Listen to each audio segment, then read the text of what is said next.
Hello everybody, I am I Said Knife, and before we get into this Let's Play, I'd like to apologize for not uploading a video last week. I had a bit of a upset with my computer. I lost a lot of games, I lost a lot of game data, and I had to spend some time recovering what I could. I also lost the raw footage for the Minecraft with James and Andy series that we were working on. All of the audio for that was completely shot, so I unfortunately am unable to continue showing you guys the progress that we had made. But what I can do is I can take you on a bit of a tour of everything that we had done.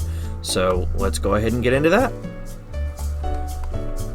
Okay, so this is where I stopped playing the game last. As you can see, we've done a lot of construction. I'm going to take you guys outside and start from there. That way you can get a better glimpse of everything that the three of us have done. Here we go. If you guys remember, well, firstly, I don't remember that being there. They must have done that after I stopped playing. But as you guys can see, the obelisk is no longer there. I'm going to climb these vines real quick. It has instead been replaced with a chimney and a smoke signal. So what we did was we actually put a lot more vines around the house because we're going to use them to make mossy cobblestone later. And we created this nice little fireplace, which we are very proud of. We had to move the chest in order to do that. And we also, as you can see, added an accent. I think a zombie just died. So we also added a stone brick accent to the house, as opposed to it just being made of all wood. We didn't get to the floor yet, but that's definitely on the list of things that we're going to do. And I hear a skeleton as well. Oh yeah, I forgot the village was that close. But yeah, we ended up digging out a lot of sand, and we found not only this cave here, but we found... Here we go. I'm pretty sure this was included in one of the previous videos, but we found this entrance as well. I just didn't want to leave it out in case we had missed it or it had gotten edited out in the previous videos. That large structure over there is Andy's house. This is something that we were going to tour in the next video that we had made, or that we were going to make, rather. But again, because the audio was shot, I couldn't make a video. But we did put some vines on Andy's house, also for growth, and there was a lot more enemy activity in front of his house. So we ended up getting some experience for that. I died, which is why my experience is so low now. And this is the house that he made. He's actually made a lot more progress than James and I have, because he's been building up. James and I have been digging down, because we have to remove blocks before we can place them. But he's done a lot of work, and it's a really, really nice structure in my opinion. He's missing a step. Must have run out of cobblestone. But if you come up here, he built a bit of a watchtower. You can see the hut that James and I made. You can see the village. You can see the desert biome there, the desert biome here, and the oak and acacia biomes that are cutting it in half. Oh, there's some pumpkins over there. Sweet. We could use those. I don't think we have any yet. Oh wait, yeah, we do have pumpkins. I'm not entirely sure why there are torches on that tree. I think Andy... Well, there's torches on a lot of trees, so I think Andy was just trying to light up his yard a bit. But yeah, this is really high tier crafting and building, and I'm really impressed by what Andy has done. So we're gonna go back down, and then I'll show you guys the mining structure that James and I had built. Another benefit of that chimney is that it's actually taller than what the obelisk was, and we are able to see the smoke signal from a much greater distance, so it makes both... That's a fluffy bunny. It makes both our little hut here for our Dwarven Society, I believe is what I called it, as well as Andy's fortress more visible from a distance so that we don't get lost. So going down into the first level, James has definitely worked on the farms. As you can see, we have many more potatoes than we did before.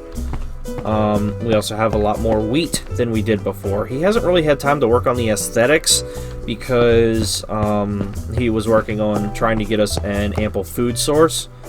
We also have carrots now. We got those from the villagers. And we have a bunch of sugarcane. This hasn't really had a chance to grow upward because, once again, he was focused on production. But now that all of the sand plots are full, we can actually start making things like paper and books. And when we get enough diamond, and we'll get an enchanting table, make a library, and, you know, the whole 9 yards. We'll start enchanting books. Something else is that we have this enchant and repair stone block, and we have this stone cutter as well now. And also James is working on this barrel room. We have smokers and furnaces, and this is the bit that I was working on.